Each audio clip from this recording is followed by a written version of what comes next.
Dr. Sebastian Gorka is up next, but first, a little more news for you. A second summit may be in the offing between President Donald Trump and North Korean leader Kim Jong-un.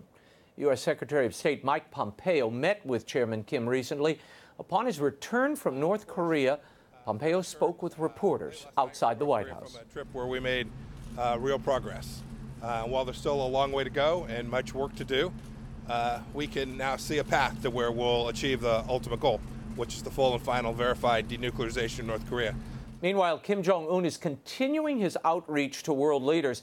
Announced this week, Kim has invited Pope Francis to visit Pyongyang. The official invitation will be delivered by South Korean President Moon Jae-in when he meets with Pope Francis next week. According to South Korean officials, Kim told President Moon during their summit last month that the Pope would be enthusiastically welcomed in North Korea. Since taking power in the late 1940s, the atheist Kim regimes have persecuted the faithful there. Priests were expelled, thousands sent to labor camps. Most of the rest are in hiding. Today, the government's tight controls on religion remain. It's estimated that 3,000 Catholics are openly practicing their faith under the close watch of the regime, but hard numbers are difficult to come by. The Vatican has not commented on the Kim invitation or the prospects of a visit. Joining me now with analysis of all of this is former Deputy Advisor to the President and author of the new book, Why We Fight: Defeating America's Enemies Without Apologies, Dr. Sebastian Gorka. Sebastian, great to have you back on the show. Back. Now, before we start, yes. If the EWT thing doesn't pan out, yes, I think you have reinvigorated slapstick globally. that was Laurel and Hardy. I doff my cap. Okay. Well done. They don't know what you're talking about. I'll show you a clip of it later, maybe at the end of the show. Let's talk for a minute about the Brett Kavanaugh fight we witnessed here in D.C. How has it transformed these midterm elections? It certainly has raised the political temperature to, frankly, a level I haven't seen in years. I'm not a pollster, but if you look at what happened in 2016, I think polling has gone the way of phrenology. It is a fake science today. All I know is that in 2016, the mainstream experts said what? Hillary Clinton, 95% chance of winning. That's what the New York Times told us on the day of the election. What happened? She was trounced. That phenomena of the silent majority, in my opinion, can only have expanded in the last 2 years, given the economy, given ISIS, given unemployment, and Brett Kavanaugh. Because I'm a social media hound, as you are. You look at social media in the last 3 weeks. People are angry. People who otherwise, I was in Manhattan last night, I was at the train station, and a couple came up to me who recognized me, and they said, we're not taking it anymore. We live in deepest, darkest New Jersey, and we're going to have our voices be heard. That has political consequences, Raymond. No, it certainly does. And we're hearing from bright lights and leaders of the Democratic Party saying things like this. This is Hillary Clinton from earlier this week. Watch. You cannot be civil with a political party that wants to destroy what you stand for, what you care about. That's why I believe if we are fortunate enough to win back the House and/or the Senate, that's when civility can start again. What do you make of those comments? It's un-American. What is she? Is that a threat? It's not even a veiled threat. That the Democrat Party, whether it's Eric Holder making his comments about we will kick you when you are down, whether it's Hillary Clinton, whether it's Maxine Waters, whether it's Chuck Schumer, they are doubling down on the message. This is not the right reaction. And I think it speaks to an isolation from the average American. Take politics out of the equation.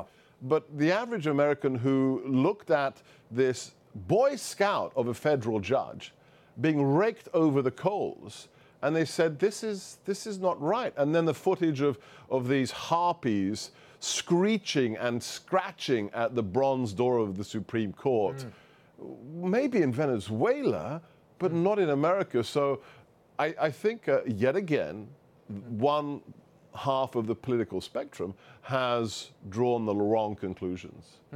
Well, to my eye, I hate that we're not discussing honest differences on a policy. Yes. Right. We have convulsed into just a kind of horrible expression of just hatred and anger at other people with really nothing to back it up but I don't like that person, that nominee, and that you're in power and I'm not.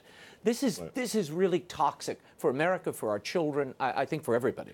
When I was in the White House, I saw they don't want to debate me on policy. I'd go on CNN, I'd go on the left-wing media, and I was on one interview with Chris Cuomo where he wanted to talk about a tweet, one presidential tweet, for 14 minutes. And I kept making fun of him. And I was saying, we've now been talking about this for 10 minutes, Chris. Can we talk about Iran, the JCPOA, ISIS?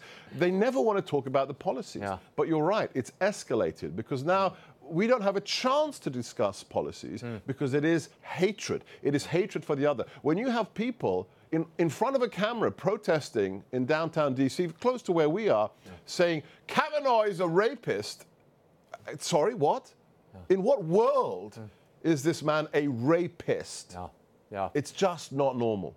I want to talk about your book, Why We Fight. You open with your father and his experience under a totalitarian regime. Why did you open that way? And how did your father's experience shape your worldview and your approach to these global threats that you address in the book?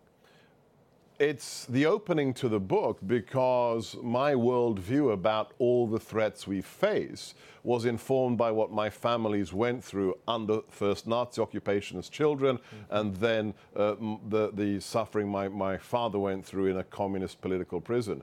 And I'll illustrate it with a very simple story. When I was maybe 6 or 7 years old, my father, we were at the beach on holiday. He comes out of the sea. He was a very athletic man. And for the first time in my life, I saw these lines on his wrists, which weren't wrinkles. There were these white lines. And I said to him, Dad, what's that? And without skipping a beat, he said, that's where the secret police bound my wrists together behind my back with wire and then hanged me from the ceiling of the torture chamber. When you get that at the age of 7, then for the rest of your life, you understand evil isn't theoretical. Evil isn't something from mythology. It is real. It walks the earth. Man is fallen, and we must always be prepared to fight. And this is my analysis of the threats, the evil threats we face, and what Donald Trump needs to do about it, and what every American needs to do about it. You wrote this book before you went to the White House, though. The end is about your time in the White House. Right. But the early part of the book is really about global strategy, the threats we face. Where are we missing out? There's you talk about it in the book, there's a whole new warfare that we're facing. What is it? How have we not prepared for it? The two biggest things that we have to focus on now, number one, is getting the China piece right. I came into the White House as a utility infielder in national security issues with a focus on counterterrorism. But once you get the clearances, once you read the classified reports, the scales fall from your eyes and you realize we'll deal with ISIS, we'll deal with Iran, we'll deal with Russia, we'll deal with North Korea. There's only one strategic threat, and it's China, because China wants to displace us. It wishes to become the hegemonic power. So, number one, we have to get serious on China, and the president is, but Americans writ large have to understand the threat. And secondly, there's a whole chapter on here on ideology, the role of the non-kinetic. We have to relearn the lessons of the Cold War, the Second World War, about how you can undermine an enemy without firing a shot. Because remember, November the 9th, 1989, we won the Cold War on that chilly November night. How many guns were fired across Checkpoint Charlie? How many missiles were launched? It's a very round number. 0. Yeah. We won because we delegitimized the ideology of the enemy. We need to do the same today with ISIS, with China, with Iran. You write at one point in the book about the spectrum of ideology containing objective truth and subjective truth. We are listing towards subjective truth today, to a great extent. How do you recapture the other? Did you catch the moments in the Kavanaugh hearing when the Democrats, and it was Cory Booker was one of them, used the phrase "her truth"? Yes, they saluted Dr. Ford for speaking her truth. Well, hang on a second. That gives the whole game away. Either truth is immutable and objective and independent of human opinion, or there is no truth and everything is just subjective. How do we get it back? We stick to our guns and we stick to the founding concepts of this republic. When it says in the Declaration of Independence, the Constitution, it talks about the Creator with a capital C, that's for a reason, because it is a testament to the belief that this nation is based on values that are eternal.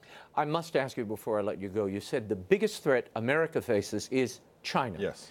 Your thought on the deal that Pope Francis just crafted with the Chinese government, allowing them to choose bishops, two of whom were just sent to the Vatican for a synod. Of course, they've been recalled by their keepers now. Your thoughts on how that will impact the geopolitical scene and Chinese-American relationships? Yeah, I'm going to be careful here as a practicing Catholic, but I'll talk from experience. One of the saddest things about my parents' country, Hungary, during the Cold War, is that unlike Poland, a very strong Catholic nation, in Hungary, the Catholic Church made a bargain with the devil. There was a whole generation after 1968 called the Peace Priests. Right. And the Catholic Church in Hungary agreed that on your ordination, you will swear fealty not only to the Catholic Church, but to the Communist Party, the government of Hungary. That has not killed, but it has seriously hobbled the health of Catholicism in Hungary. We don't want to repeat that today. We don't want to give any kind of leverage or power above Rome or above the truth to a one-party communist state. It's very simple. Atheist state. Atheist state. We'll see how it plays out, but it seems ruinous on its face. What do you want people to take away from this book? Why should they get this now, and is it so timely today?